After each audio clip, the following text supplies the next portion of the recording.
आणि 2.5 वर्षाच्या कामाची जे महाविकास आघाडीने कामं थांबवली होती, प्रकल्प थांबवले होते, ते आम्ही वेगाने गतिमानतेने पुढे नेले आणि त्याचबरोबर विकास आणि कल्याणकारी योजना यांची सांगड घातली. आज कल्याणकारी योजना जर आपण पाहिल्या, मुख्यमंत्री माझी लाडकी बहीण योजना आणि इतर ज्या काही योजना आहेत, म्हणजे मुलींचं शिक्षण असेल, वयोश्री योजना असेल, शेतकऱ्यांच्या योजना असतील, अशा योजना आतापर्यंतच्या इतिहासामध्ये किती वर्ष तुम्ही पत्रकारिता करताय, तुम्ही देखील एकदा त्याचा अभ्यास करा की आतापर्यंतच्या इतिहासात कधीही न झालेली कल्याणकारी योजनांचा निर्णय महायुतीच्या सरकारने अवघ्या 2.25 वर्षात घेतला.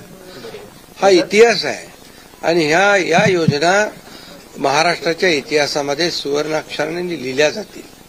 आणि मला विश्वास होता की आम्ही केलेला विकास, आमचा अजेंडा विकासाचा होता आणि आम्ही केलेल्या कल्याणकारी योजना, आम्ही म्हणायचो सर्वसामान्यांचं सरकार आहे, सर्वसामान्यांचं सरकार, गोरगरिबांचं सरकार. मी देखील एक शेतकरी कुटुंबातून आलो म्हणून मी गावी येतो, कारण गावी मला आलं की एक वेगळा आनंद मिळतो, माझ्या लोकांमध्ये येतो, लोक भेटतात, माझी शेती आहे, शेतीकडे जातो आणि हा वेगळा एक आनंद मला या ठिकाणी समाधान मिळतं. म्हणून मी देखील एक गरीब परिवारातून, शेतकरी परिवारातून आलो म्हणून मला याची जाणीव आहे, गरिबीची जाणीव आहे, सर्वसामान्यांच्या परिवाराची जाणीव आहे. म्हणून आम्ही ज्या योजना केल्या त्या योजनांचा सर्वसामान्य लोकांना त्यांच्या जीवनामध्ये काही ना काही फायदा झाला आणि म्हणून आम्ही म्हणाल तर इकोसिस्टीम तयार केली.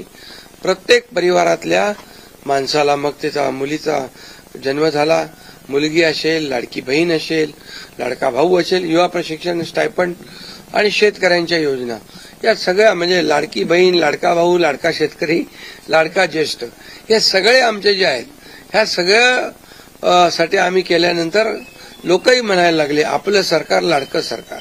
आणि मला विश्वास होता की या निवडणुकीमध्ये प्रचंड यश मिळेल. आम्ही ज्या योजना केल्या त्याचं प्रतिबिंब या निवडणुकीमध्ये पाहायला मिळालं आणि तसंच्या तसं आतापर्यंतच्या इतिहासामध्ये एवढ्या मेजॉरिटीने महायुतीला जे यश मिळालं ते कधीच मिळालं नव्हतं. मोठ्या प्रमाणात अशी मागणी आहे की तुम्ही मुख्यमंत्री व्हावं, अशा प्रकारची खूप मागणी आहे. नेमकं काय ठरलंय याचीही उत्सुकता नाही. यामध्ये बघा, साहजिक आहे, जनतेच्या मनामध्ये मी जे काम केलं, मुख्यमंत्री, जनतेचा मुख्यमंत्री, मी कॉमन मॅन म्हणून जे काम केलं, मी म्हणायचो सीएम म्हणजे चीफ मिनिस्टर नुसतं नाही तर कॉमन मॅन. आणि कॉमन मॅन समजून मी काम केल्यामुळे कॉमन मॅनच्या ज्या अडचणी आहेत, दुःख आहेत, ते मी समजून घेऊन सोडवण्याचा प्रयत्न केला. त्यामुळे साहजिक आहे लोकांची भावना.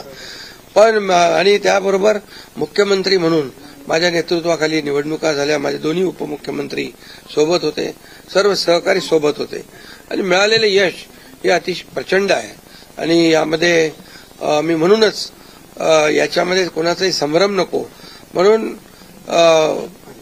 मागच्या आठवड्यामध्ये मी प्रेस कॉन्फरन्स घेतली. आपल्याला माहित आहे की यामध्ये आदरणीय प्रधानमंत्री नरेंद्र मोदीजी, आदरणीय अमितभाई शाह गृहमंत्री, भाजपाचे अध्यक्ष, आणि या सर्व निर्णय घेतील मुख्यमंत्री पदाबाबतचा.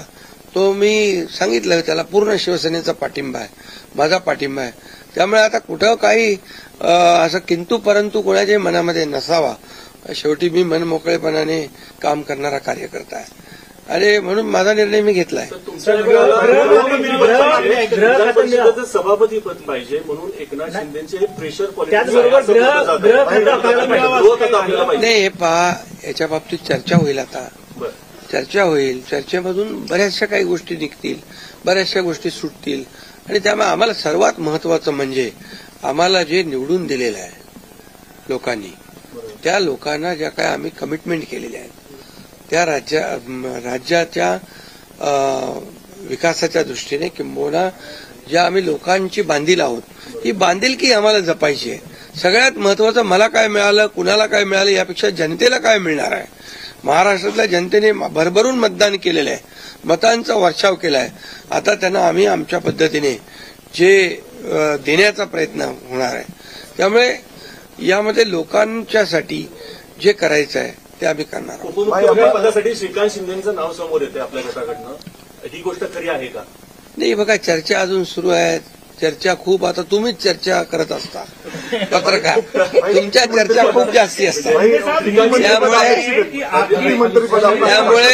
त्यामुळे तुम्हाला एकच सांगतो मी, तुम्हाला एकच सांगतो, या सर्व चर्चा आहेत.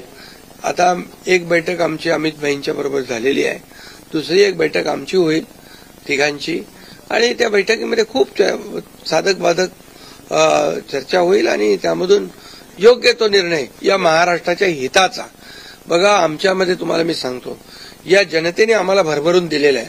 जनतेला असं वाटता कामा नये की आम्ही सत्ता दिली, सरकार म्हणजे एवढी मेजॉरिटी दिली, आता चांगलं सरकार स्थापन व्हावं, जी अपेक्षा जनतेची आहे ती आम्ही पूर्ण करणार. आणि आम्हाला जनतेबरोबर आम्ही उत्तरदायित्व आहोत.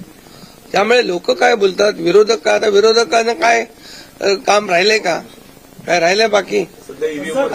आता जे काय, आता ईव्हीएम म्हणजे आता याच्यामध्ये मी एकच तुम्हाला सांगतो की आमच्यामध्ये कुठलाही काही समन्वयाचा अभाव नाही.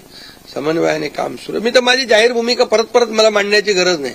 मी तर बुधवारी जो प्रेस कॉन्फरन्स घेतली त्यात सगळी भूमिका स्पष्ट मांडलेली आहे. आणि लोकांना आता काय, विरोधकांना काम नाही, विरोधी पक्षनेताही होता येत नाही, एवढी देखील संख्याबळ नाही, एवढं भरभरून प्रेम लोकांनी दिलंय. त्यामुळे आता ईव्हीएम आणि या सगळ्या गोष्टींची चर्चा चालू आहे. बघा, झारखंडमध्ये ते जिंकले तेव्हा काय ईव्हीएम चांगलं होतं का? आणि त्याचबरोबर लोकसभेमध्ये ते जिंकले तेव्हा काय ईव्हीएम चांगलं होतं? आता पण लोकसभेचा एक त्यांचा माणूस जिंकलाय या सर्व निवडणुकीत, पोटनिवडणुकीमध्ये. त्यामुळे कर्नाटकमध्ये, तेलंगणामध्ये असेल, झारखंडमध्ये असेल, यामध्ये ते विरोधी पक्षाला देखील यश मिळाले. त्यामुळे ही लाडक्या बहिणींनी एक आणि सर्वांनीच लाडक्या बहिणींचा मोठा सहभाग याच्यामध्ये, या विजयामध्ये आहे. आणि लाडक्या भावांना त्यांनी भरभरून प्रेम दिले, लाडक्या भावांनी आम्हाला प्रेम दिले, लाडक्या शेतकऱ्यांनी दिले. सर्वांनी, या सर्वांच्या एकजुटीच्या प्रेमामुळे, आशीर्वादामुळे हे सरकार एवढ्या मोठ्या प्रमाणात मेजॉरिटी झाले.